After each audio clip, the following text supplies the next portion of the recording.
Bom dia, prezados irmãos, queridos amigos, irmãos em Cristo Jesus. Estamos juntos mais uma vez nesta manhã.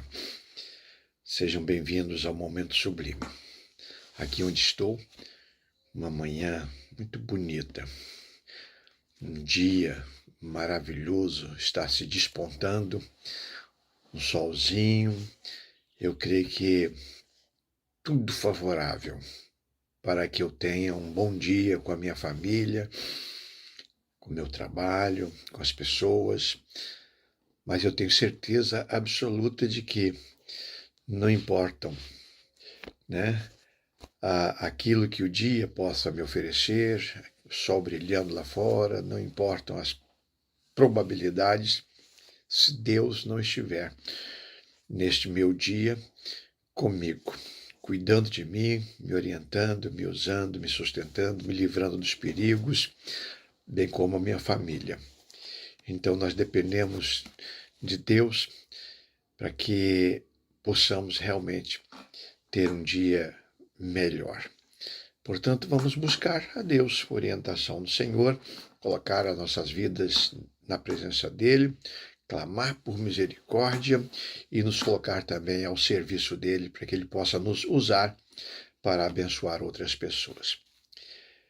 Quando a gente lê lá no livro de Atos dos Apóstolos, no capítulo 13, diz assim: e na igreja que estava em Antioquia havia alguns profetas e doutores, a saber. Então, apresenta uma relação de pessoas, líderes que trabalhavam naquela igreja e que Lucas menciona aqui como sendo um aspecto bastante positivo, porque no contexto dessa liderança, o Espírito Santo do Senhor escolhe, né, tira 2 e envia para a primeira viagem missionária que a igreja experimentou e participou no Novo Testamento. Trabalho lindo, maravilhoso, e que Deus pôde contar com pessoas capazes, líderes capazes. E a expressão que eu tiro é essa: alguns profetas e doutores. Então, não resta a menor dúvida. Tratava-se de pessoas preparadas, chamadas por Deus, doutores, estudaram, buscaram, né, conhecimento e por isso estavam à disposição do Senhor. Eu quero aproveitar essa expressão para trazer para a nossa realidade hoje, para as nossas igrejas hoje, né? Há muita gente se apresentando como doutores e capacitados, pessoas que sabem tudo, autoridade sobre qualquer assunto, né? Estão sempre prontas para dar opinião, né, sobre tudo e sempre estão com a verdade, são os donos da verdade, inclusive. E às vezes a igreja valoriza muito esse tipo de gente, esse tipo de pessoas, esse tipo de líderes, né, que estão em eminência, que estudaram e que buscaram a capacitação. Isso é maravilhoso, necessário. A igreja depende disso. A igreja moderna é uma igreja que precisa ser contextualizada. Entretanto, eu gostaria de, neste vídeo, falar sobre a função do servo. Aquela pessoa que se coloca humildemente nas mãos de Deus para ser abençoada por Deus e pode ser usada poderosamente para abençoar e edificar toda a igreja. Tá? Aconteceu comigo quando eu iniciei o meu ministério. Eu ainda estava no último ano do seminário, a igreja pediu minha ordenação, fui ordenado e fui empossado como pastor da primeira igreja batista em Belfor Roxo, uma grande igreja, uma boa igreja. E para mim era tudo muito novo, eu estava radiante, animadíssimo, e achando que eu ia fazer diferença, que eu ia ser o melhor pastor que aquela igreja já teve. Eu tinha 24 anos de idade na época, muito novo ainda para assumir aquela função.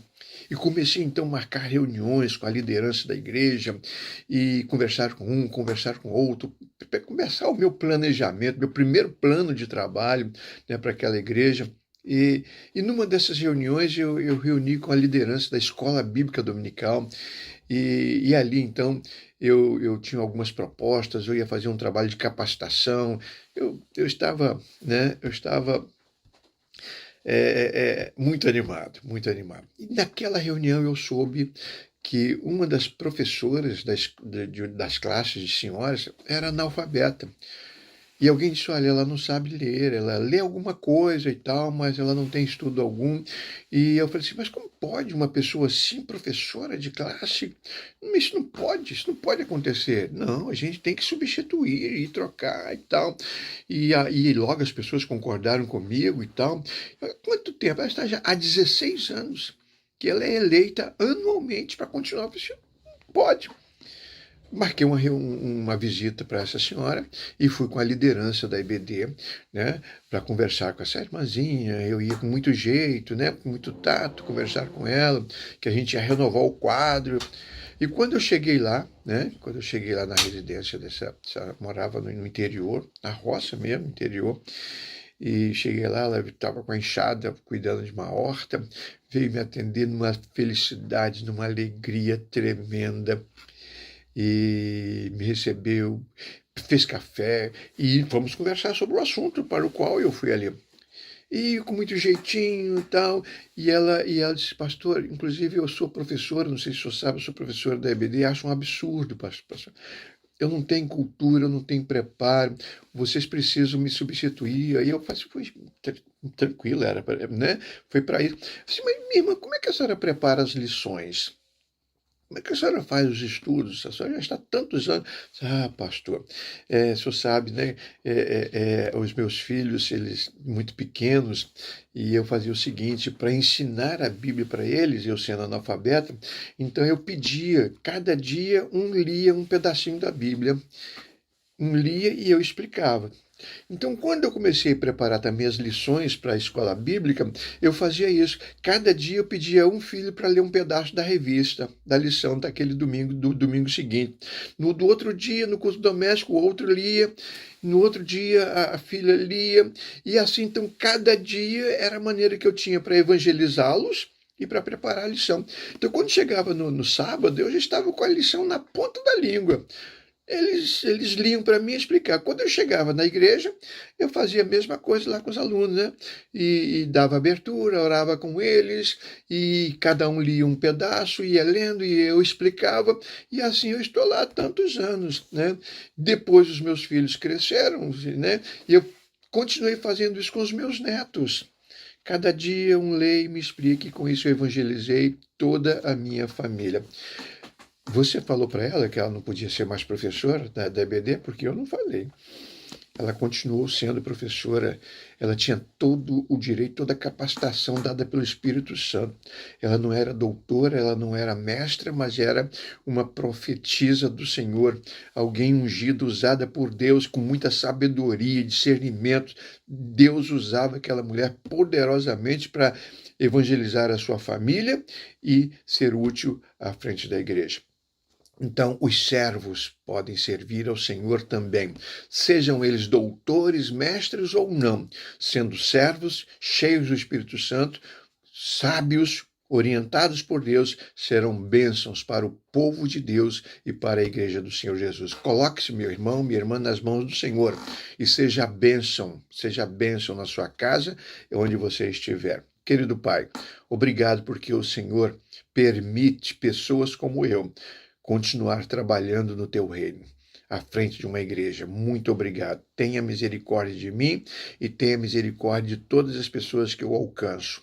Fica comigo e abençoa a tua igreja. Que o teu nome seja glorificado e que esses teus filhos, servos humildes, continuem sendo usados poderosamente para a expansão do teu reino. É que eu te peço, Pai, em nome de Jesus. Amém. Amém, amados? Temos todos um bom dia.